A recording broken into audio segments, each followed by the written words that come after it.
Finally! I'm tired. I just got back from a 3-day, 4-night business trip. A whirlwind trip to Hokkaido. I'm really exhausted. I can't wait to see my daughter. Gracie? Where are you? Mommy's back. I brought some souvenirs. I can't find my daughter anywhere. My 5-year-old doesn't have her own room yet, so she mostly hangs out in the living room and sleeps in our bedroom. I search every nook and cranny in the bedroom and living room. Did she already go to sleep? Mom! I heard a small voice. It's Gracie. Gracie? Where are you? When I step into the hallway, I see Gracie lying there without a blanket. Gracie! What's wrong? Are you feeling sick? Did you collapse? I'm okay. My fever went down. Fever? What does that mean? She had a fever? Why is she in the hallway? Panic is flooding my mind. Why are you here? Because Grandma. Afterward, I listened to what happened while I was away on the business trip and am shocked. And, trembling with anger, I gather a lot of allies to get back at my mother-in-law and husband. I'm 32 years old. I work in sales at my company. We are in our 3rd year of marriage, and my husband is 4 years older, a lawyer. Initially, when we got married, we lived in a condo, just the two of us. But when we had a child, I wanted to continue working in the future, and because my husband's job is very demanding, we started living with my mother-in-law. My father-in-law passed away when my husband was still in junior high school, due to illness, they say. From then on, my mother-in-law raised my husband by herself. The fact that she raised her son to become a lawyer was, without a doubt, her testament, her pride. From my perspective too, my mother-in-law dotes on my husband. While I harbored a slight unease about living with such a parent-child relationship, I attempted cohabitation because I didn't want to quit my job. Our child was a girl. We named her Gracie. My mother-in-law was delighted about the birth of her granddaughter and often took care of her, saying, "She's so cute." I felt relieved about cohabitation because of that, and believed we could get along with my mother-in-law in the future. Gracie grew up quickly, a very charming and adorable child. She drooled a lot, I guess. Since the old days, it's been said that drooling is a sign of good health. She couldn't even wipe it away with a bib. We had to wrap a towel around her. Sometimes, droplets of saliva would fall to the floor. At that time, my mother-in-law casually mentioned something. "Oh, that's dirty. Let's disinfect it with alcohol." I hadn't paid much attention to it until now, but it turned out to be a harbinger of a significant event. Furthermore, when my husband noticed a bit of drool on his shoulder, he would immediately change his clothes. Looking back now, I can understand why he did that. However, these scenes were things I should not have overlooked at that time. In reality, my mother-in-law was a cleanliness fanatic. If I tried to clean, she would notice any missed spots and end up saying something unnecessary, so cleaning was mainly her responsibility. Moreover, my husband, raised by such a mother, was more on the germophobic side. At the time, I thought, I'm lucky someone else handles the cleaning. As time went by, on days without school, I would leave my daughter with my mother-in-law and work full-time. My daughter was a well-behaved child who listened to my mother-in-law. "Could you help me prepare dinner a bit, Gracie?" Gracie stood up straight and said, "Yes." She headed to the bathroom first and began vigorously washing her hands. "Thanks for teaching Gracie," To wash her hands properly with soap before cooking. Martha. I appreciate it. My mother-in-law smiled and replied, "It's the right thing to do, it's just common sense." Is my daughter's expression serious? It seems like she's afraid of something. Nevertheless, she followed my mother-in-law's instructions, donning an apron, mask, and gloves, and stood in the kitchen. "You're cooking in quite the protective gear." "Well, you know, there's this pandemic going on. If something like that were to happen, it would be a big problem. If even one person from our house were to get it, it would be tough for you with work and school. Plus, my son doesn't have enough experience yet to handle court cases. If he starts coughing during a trial, it would be a mess." Indeed, at that time, there was a widespread outbreak of a certain contagious disease, and infected individuals were being quarantined. Those in close contact with them were also required to self-isolate. At my workplace, many people came in close contact by saying their family members had the disease, leading to a situation where they couldn't leave their homes for a week. This had made work very hectic. The same was happening at my husband's firm, with some lawyers unable to attend court proceedings, and others burdened with extra cases as substitutes. As a result, he was coming home very late these days. Once home, hand washing, gargling, and alcohol disinfection had become routine. I found myself agreeing that taking extra precautions when cooking might be a good idea. Looking back, this was my mistake.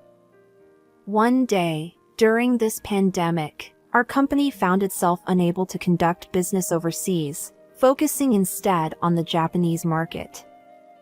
I had to take a plane and go to Hokkaido for a 3-day, 4-night trip.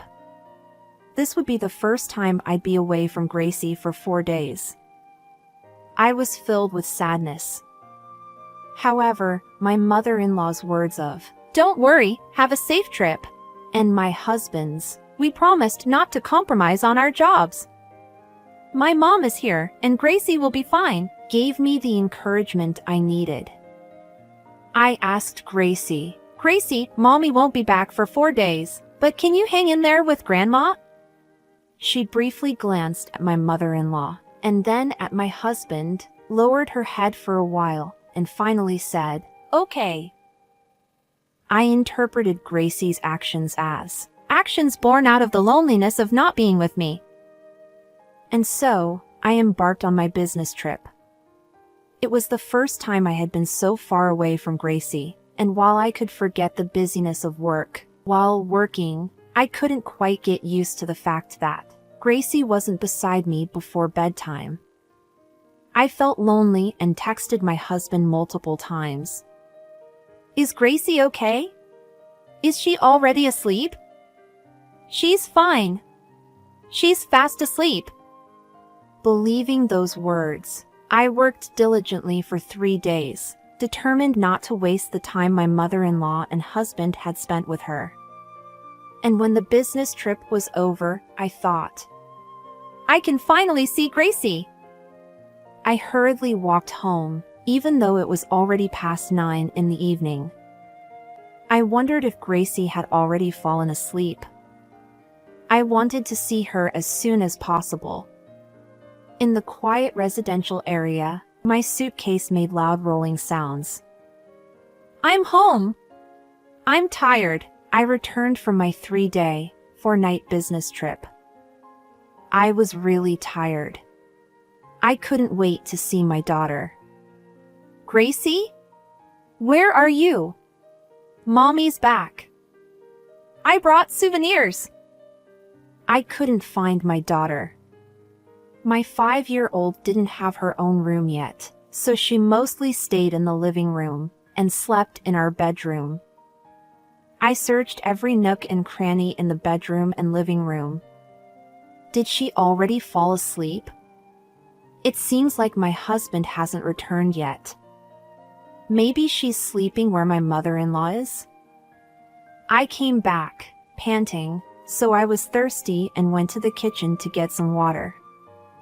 Then, Mom, I heard a small voice. It was Gracie. Gracie? Where are you? When I stepped into the hallway, there was Gracie lying on the floor without even a blanket. Gracie! What's wrong? Are you feeling sick? Did you collapse? It's summer now, and no matter how hot it is, it's unusual for my daughter to sleep in the hallway without a single blanket. I'm okay. My fever went down. Fever? What do you mean? You had a fever? Why are you in the hallway? If you had a fever, you should be wrapped up in blankets even more. What's going on? Panic was taking over my mind. Why are you here? Because Grandma. Grandma? Just as I was about to ask for more details, my mother-in-law came over. Oh, welcome back. You were late. I'm sorry, I wanted to be back while it was still light out, but it took longer than expected. Thank you for looking after her for such a long time. Oh, it's fine. No problem at all. Did something happen with Gracie? Why is she in the hallway? Gracie got up and quickly hid behind me. I had a bad feeling about Gracie's behavior. Gracie?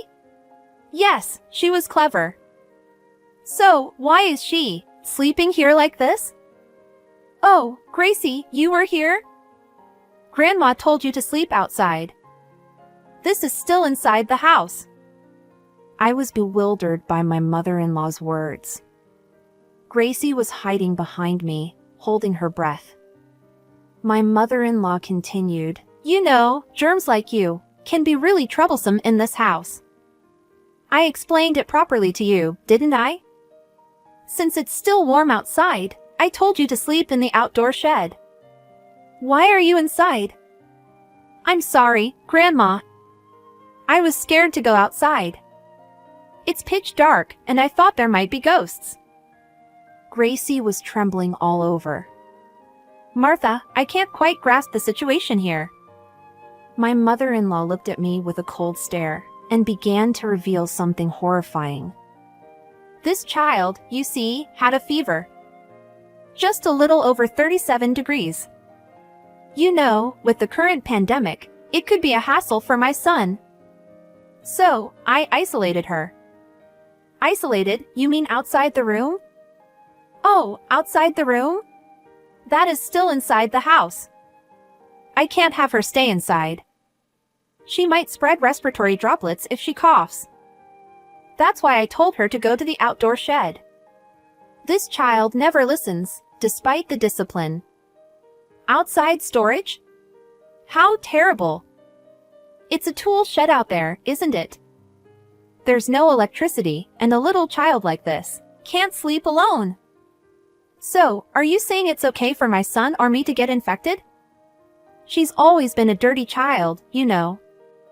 Drooling all the time since she was little. Truly dirty. I had to carry disinfecting alcohol with me. That's right. In those days, my daughter drooled a lot. When it dripped onto the floor, my grandmother would disinfect it with alcohol. I now understand that something I didn't think much of was related to all of this. So, what about the heavy gear, the mask, gloves, and bandana, when she was helping in the kitchen? My mother-in-law said, My son had a stomachache once, and this child helped carry dishes at that time. It's her fault. That's how my son got infected with germs. Martha, what are you saying? Do you even know what you're saying? At that moment, a voice came from behind. Oh, welcome back. I clung to my husband desperately. You know, your mother was making Gracie sleep in the hallway. She kept saying scary things like, sleep in the outdoor shed, and...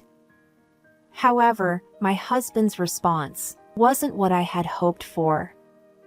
"Oh, that's right." With that one response, I froze. Gracie had a fever, you see. She was coughing a bit too. Neither I nor Mom can afford to get sick. I have work, and Mom is elderly. That's why we made her sleep outside. I was deeply shocked to learn that Gracie was kicked out, not only by my mother-in-law, but also with my husband's consent. "What do you mean? Don't you love your own child?" I muttered under my breath, suppressing my anger. "Of course, I love her. But Gracie still seems to have a lot of germs on her. She drooled a lot from a young age, and was always a bit messy. It's unavoidable, right? It's part of upbringing." "What are you saying? Are you out of your mind? Gracie had nowhere else to go, so she was sleeping in the hallway. Is that what adults do?" I vented my anger at the two of them who showed no remorse. "This is part of upbringing. You wash your hands thoroughly because there are germs. It's basic, just like that. She has a fever and a cough, so she sleeps outside, for the sake of the family's happiness. Why are you so angry? Then at least give her a blanket. She has a fever, and not even putting a blanket on her while she sleeps on the hard floor is neglect." "A blanket? Haha, don't be ridiculous. It could get contaminated with germs." My mother-in-law laughed as she said that. And terrifyingly enough, my husband was also laughing. "Well, let's go to bed now. We have to disinfect that place tomorrow." What a situation. Nothing I say will change these two anymore. I decided to take my daughter and return to my parents' house, even though it was nighttime. As I packed our things, I noticed that a lot of my daughter's clothes were missing. "Huh? Gracie, where are those clothes?" "Oh, Grandma said they were contaminated and threw them away." "I'm sorry, Mom, even though you bought them for me. Grandma threw away a lot of things." I felt sorry for my daughter, who had been made to feel miserable. "Gracie, I'm really sorry. I'm sorry for making you go through this. Let's leave here. Let's go quickly." With that, Gracie left the house with me, still in her pajamas. My parents were surprised when we returned in the middle of the night, and it was even more surprising considering Gracie was still in her pajamas. They must have been through something. They sensed it and let us in. They laid out warm blankets for us and said, "Just rest today." Gracie slept with a smile on her face in the warm futon. She must have been very tired, because she fell asleep in no time. Watching Gracie's peaceful sleeping face, tears flowed uncontrollably. This child had a fever, yet she wasn't allowed to sleep in a proper bed. After crying for a while, I went to my parents and explained the situation. My parents were even angrier than I was about how Gracie had been treated. They said, "You don't need to go back to that kind of home. Stay here with Gracie." I was grateful for my parents' support. As a mother and daughter, we spent the night discussing what we should do next and what would be best for Gracie. As a result, I decided to divorce my husband. The next day, Gracie woke up in good spirits. "Gracie, did you sleep well? Is your body feeling better now?" "Yeah." She showed me a big smile. I couldn't help but feel regret and guilt for not realizing the mistreatment Gracie had endured for so many years, and how it had stolen her smile. "Gracie, Mommy is thinking of parting ways with Daddy. Let's live here from now on." Gracie looked surprised at first, but her expression quickly clouded over for some reason. Gracie, what's wrong? Aren't you happy? If I don't do what Grandma says, I might die from the germs. What should I do? I can't believe she said something like that. She was completely under my mother-in-law's mind control. How had it come to this, pushing Gracie to such a state? To ease Gracie's anxiety, I said, "All right, we won't say goodbye just yet. Let's live here for a while. If your health doesn't worsen because of germs, then we can consider it." Gracie replied with a smile, saying, "Okay." I absolutely can't forgive my mother-in-law and husband for causing Gracie so much suffering. I went straight to a lawyer, and not just any lawyer. I went to the law firm where my husband works. I carefully chose a time when my husband wasn't around, and kept my identity as his wife hidden, while seeking advice. "This is terrible. Let's make sure to demand compensation from your husband and mother-in-law." "Leave it to us," the lawyer said. "Please, I beg you," I replied.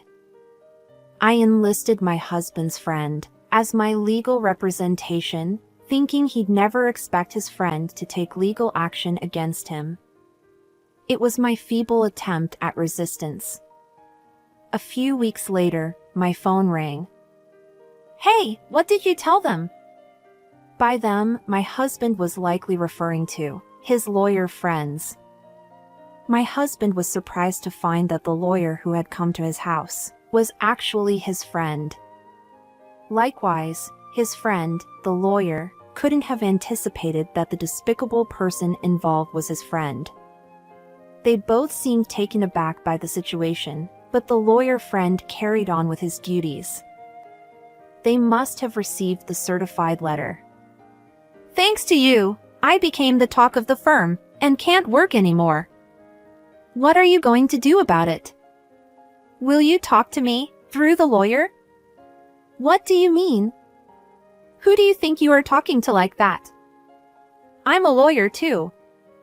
My husband seemed unusually agitated. "I know that, of course. But the lawyers at your firm are all willing to help me. No matter who hears about this, it sounds like a crazy story. I'll make sure to claim the compensation properly. Please communicate through your lawyer. And remember, you must never meet Gracie. If you do, I'll take legal action against that too." With that, I hung up immediately and blocked his calls. Afterward, with the presence of lawyers, we finalized our divorce. I received a substantial amount of compensation, which must have been quite a burden, even for my high-earning husband. Of course, we also secured ongoing child support payments, and I obtained a legal agreement that he would never see Gracie again. Gracie and I lived happily, supported by my parents. Gracie's heart continued to loosen up, and she was no longer afraid of the germs. In fact, she played with her friends until late, getting all dirty. After that, I even need to remind her to wash her hands before eating sweets by saying, "Let's wash our hands," with a smile when she's about to eat them. On the other hand, my husband faced the consequences of his actions. Rumors had spread, making it impossible for him to work at his office. Furthermore, the legal field was a tight-knit community, and the rumors had reached other firms, making it challenging for him to find employment. He needed to regain trust first, as trust was essential for his profession. It was fascinating to see when he'd be able to rebuild that trust. As for my mother-in-law, it seemed like she had contracted the prevailing illness. She had a high fever and a persistent cough, but it appeared that my husband didn't provide her with a blanket either. She brought this upon herself, and I hoped she'd be comfortable sleeping in the shed. I imagined my husband probably took care of her fully equipped, with gloves and protective gear. Well, they would have to get along. These were stories I heard from the lawyer. They were no longer relevant to us. I didn't want to get involved any further, and had no desire to inquire. I only wanted Gracie to regain her freedom and live a carefree life. Gracie, who I nicknamed Smiley, because I wanted her to become a child with a beautiful smile, now sported a crinkled face, laughing heartily from the depths of her belly. I was satisfied that I had finally captured Gracie's true smile.